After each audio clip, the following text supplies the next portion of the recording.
This is Tim Bryce with my column titled, What the March on Washington Was All About.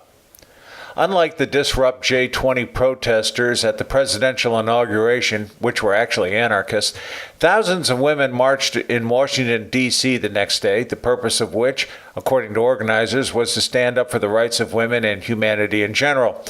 During the course of this protest, there was no discussion of Kim Jong-un's brutal regime in North Korea, nor the human rights violations of Cuba and parts of Africa, and virtually nothing regarding the violence in the Middle East, particularly by extreme Islamic terrorists such as ISIS. Instead, they turned their wrath on someone who threatened to make America great again. Some of the rhetoric at the protest was alarming, such as singer Madonna, who openly claimed she had been thinking, quote, an awful lot about blowing up the White House, end quote, now that Donald Trump had been installed as 45th President of the United States. While this was going on, the press began its full-court press of the new president, such as falsely claiming he had removed a bust of Martin Luther King Jr. from the Oval Office in favor of one depicting Winston Churchill. There were also claims Mr. Trump didn't enjoy a sizable audience attending the inauguration. This resulted in a sharp rebuke by Press Secretary Sean Spicer. If you have visited the websites of the New York Times or Washington Post lately, you have probably noticed there has been little, if any, positive news written about our new president. Everything is negative, and every action and decision is attacked and maligned.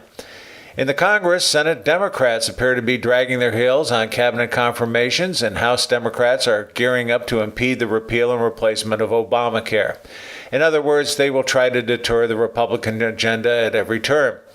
What we are witnessing is hyper-partisan politics with rhetoric bordering on civil war. I contend none of this has anything to do with Donald Trump. Any Republican succeeding a Democrat president would face the same frosty opposition, regardless who they might be.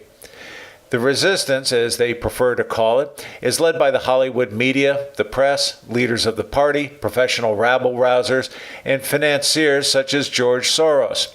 These are people who prefer socialism over capitalism, skeptical of God and organized religion, believe the Constitution is an antiquated document, and their moral values are better than those who elected Trump. Both the left and the right consider themselves patriots, but only in terms of their own interpretation of America, which are incompatible. Whereas the right thinks in terms of God, country, and the rights of the people, the left thinks in terms of a new utopia where people are controlled. Their Achilles heel is an acute case of pseudo-intellectualism.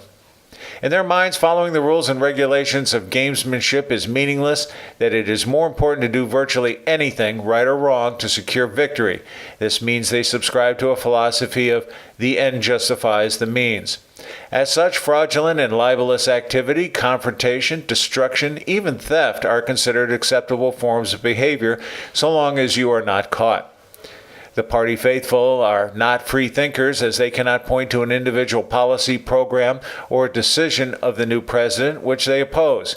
Instead, they regurgitate unsubstantiated generalities in the hopes if they say it enough times, people will believe it. They prefer spewing hatred and misinformation, thereby making them incapable of arguing their point of view effectively. For example, they are naive about how our government works. For example, electoral college versus the popular vote, a republic versus a democracy, how legislation is enacted. Nor do they have a sense of our history. For example, the founding of our country, our governing docs, the events leading up to the Civil War, and much more. Instead, they rely on the dogma of the party, which includes such things as accusations of racism, xenophobia, anti-feminism, etc. They conveniently overlook the fact it was the Republican Party who led the movement to free the slaves, and the Southern Democrats following the war who invoked the Jim Crow voting laws. In other words, the tactics of the left includes the spread of misinformation and will passionately refute anyone challenging their point of view. This is commonly referred to as bullying. What the liberals do not seem to realize is the American people do not share their values, which explains why they voted Republican this time. As long as the Democrats continue to be run by the left, they will remain in decline no matter how loudly they yell. As Congressman Tim Ryan, Democrat of Ohio, mentioned when unsuccessfully running for House Minority Leader, the party is no longer national, but coastal instead, where pockets of liberals remain.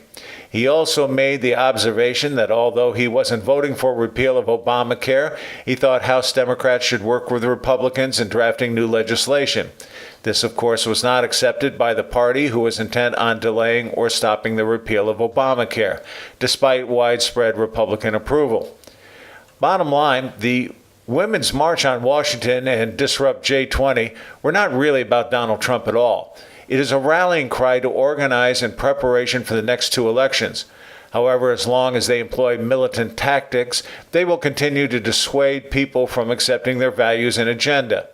If they lose the 2018 midterm election and 2020 presidential election, they should look hard in the mirror and realize they only have themselves to blame. Understand this, while Democrats continue to proudly display their Hillary and Obama bumper stickers, the Republicans have already removed their Trump stickers, swept the board clean, and are now gearing up for the next two elections. If anything, the marches and demonstrations held around the inauguration suggest a new civil war is emerging in America, but it has less to do with Mr. Trump than it does with ideological differences and control of the country. Is there room for two incompatible ideologies in this country? According to the left, who are proponents of political correctness, the answer is a definitive no. Not surprising, the next 4 years will be incredibly stormy, probably longer.